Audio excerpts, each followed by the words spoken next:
Welcome to Enduro360. I'm your host, Chili White. Today we're here to talk about the newest old bike. This is the 2005 KTM 525 MXC. You may recall this is a bike I picked up a little while back. Super clean, original condition, low miles, 525. Really excited about it. So we've just completed going all through the bike, putting the Sick Ass Racing Dual Sport kit on, all the other little goodies we like to have, so I thought I'd take just a minute and show you everything. Let's see where we start. Right over here. Wheels were all in really good shape, so those all stay stock. We've got the Ironman sprockets on there, and we're running a 1450 combination. That's a pretty good open terrain setup. Pulled the stock chain guide off, put the BRP one on there, and then we're running a new SRT O-ring chain. Of course, like many KTMs that even have just been sitting in the garage of this vintage, the original side stand was completely shot. The bike would barely stand upright, so we got the really pretty Pro Moto Billet one on there. Also from Pro Moto Billet Fastway, we've got the Evo Air pegs, super trick, billet aluminum pegs. What else have we got here? This bike came with some aluminum Works Connections frame guards on it, so I just left those on there. I had to modify that just a little bit for the way the side stand mounts, but actually it came out really clean. I also had this Topar Racing countershaft protector on there. Never used one of those, actually never even seen that one before, so figured we'd just run it. Our bike had the MXC tank on it. That's what we run on most all the bikes now. That's working out real well, plus all the bikes match. Got the latest version of the Seat Concepts. Beautiful seat cover on here. Nice fit, really sweet looking. This is on the MXC seat, so you can see it actually fits correctly right along the tank line there. The foam for the Seat Concepts is really for the EXC style seats, so it takes just a little bit of a trick to get this all on there right, but being as I did the recovering job myself, I have to say I think it came out reasonably good. Let's go look up here on the bars. So, got our flex bars on. I'm running red and yellow combination. I've got them cranked down pretty firm. I either run red yellow or red. These are, what are these? These must be 12 degree bend. I run both 12 degree and 10 degree, just depending. You can see the switch gear here for our Sick Ass Racing Dual Sport setup. Nice and clean. There's our light for our low beam, our high beam, and off. This bike has a DC conversion on it, so we have to remember to turn the lights off. Turn signal lights. There it is. And our horn. Whoops, scared the cat. Grips. These are the grips I've been using the most lately. These are the Moose Racing Stealth grips. They're a half waffle style. Black. They hold up well. They're a nice combination of being a little bit soft but really durable. Fastway handguards on there.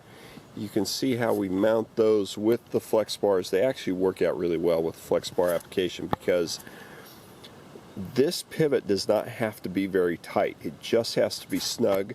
It will still allow the bars to move as they should, and yet because this is flat surface mated against flat surface, these things will not twist at all, even though they're not stone tight on there. So they let the bars move and give you really good protection.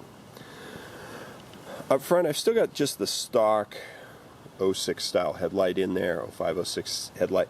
Still haven't quite decided what we're going to do about that. I got a couple ideas. I may play around with some HID conversions, just some really inexpensive ones, but they need a better reflector than what that stock one is. So I'm not sure what light I'm going to put that in yet.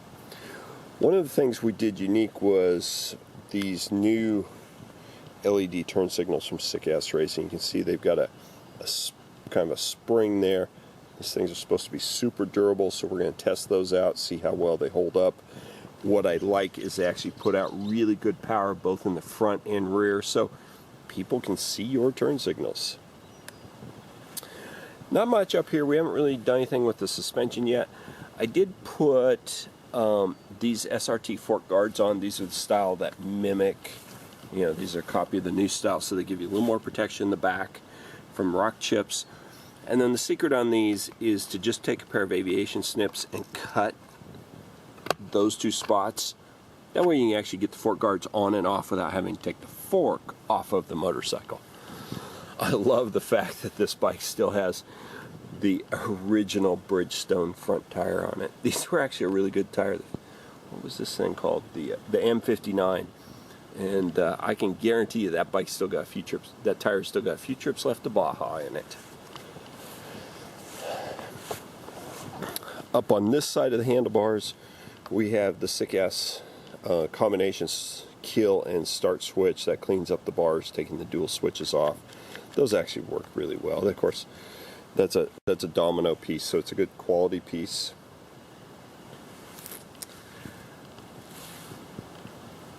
Another thing this bike came with when I got it was the hard parts aluminum skid plate, which it's okay. It's not my absolute favorite, but they work pretty well, so I'll just leave it on there. Look how clean that clutch cover is. These little scratches here are from the one time I rode it. It had 0 on it when I bought it. We did go through and do a full clean and update on the carb. Like many FCR carbs that get worked on, the O-ring and washer was missing out of the mixture screw. It didn't really have very good jetting in it, so we put the Q needle in, and things running really good. Still got the stock 8.0 spring in the rear, so I have to come up with something for some suspension help here pretty soon. This has also got the nice little exhaust guard on it there, which frankly I really should put those on all my bikes for our tour customers. I see that they're continually burning pant legs right there. I don't have too much problem with it, but it seems everybody else does. Still got stock exhaust on. I may put a newer style one. I've got a nice used takeoff that we might put on there. And then you can see where we have put the XCW style tail light and sub fender on there. Let's see if I can hit the brake and turn this on. I love the fact that this light is super bright. This thing really puts out good power. So all the cool stuff from Sick Ass Racing. So I'm pretty excited about this bike. In fact, frankly, it's so nice. I'm afraid I don't want to go ride it. I just want to sit in the garage and stay pretty all the time. Okay, let's go inside and we'll take a few things apart and I'll show you the guts of some of the work we did. So one of the things I decided when bolting up all the stuff in the rear was the easiest thing to do was to take the actual fender completely off the bike, leave the sub fender bolted in place. That gives you room to get in here for all your wiring, get all your wiring run and straightened out properly, get the turn signals mounted, get the tail light mounted, get all that stuff working good. I actually have a couple of zip ties in there, to hold everything in place. Then take it back apart, put this on, and put our sub fender on. This was actually an MXC style rear fender. It didn't have the correct lugs, so I just put a couple of long bolts through there to hold all that on, but that's a nice secure setup once it's on. You can see our tail light wiring runs through there. We've got everything run into here. Our brake light plugs right in. It's really a clean setup.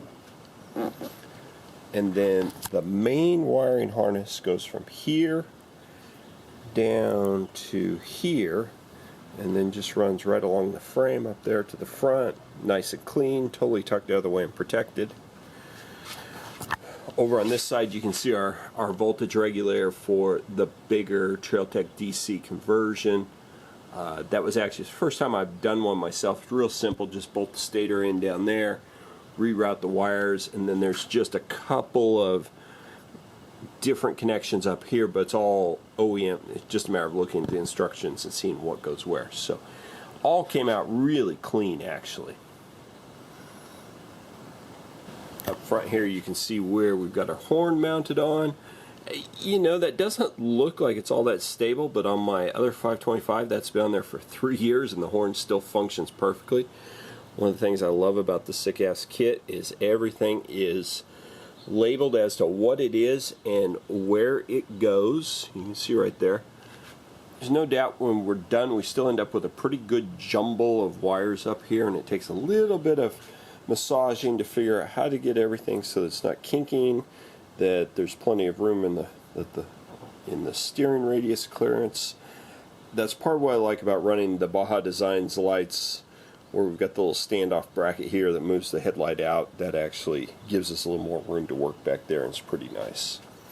You can see I chose to go with the regular aluminum bracket that Sickass sells for mounting the turn signals. Again, I'm hoping that proves to be real durable.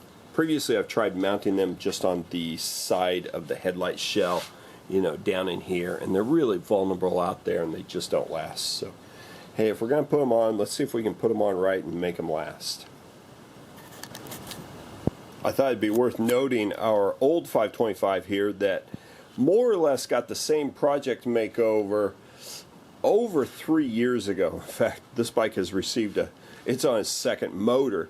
But most of all the parts we used, including our Dual Sport kit, are all still in good shape and working, with the exception of not having any front turn signals because I break them all the time. Switch gears all working good. The little flush mount LEDs in the back, they actually still work really good. I don't like the fact they don't put out quite as much power.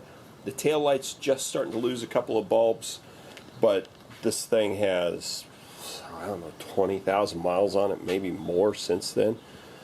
Although that reminds me, I still have to mount the mirror up, or double take mirror on the other bike, and then we'll be good to go. So there you have it. That is our new old Dual Sport bike. But hey, for the way I look at it, that is a brand spanking new motorcycle. All right, hey, thanks for tuning in. We'll talk to you soon.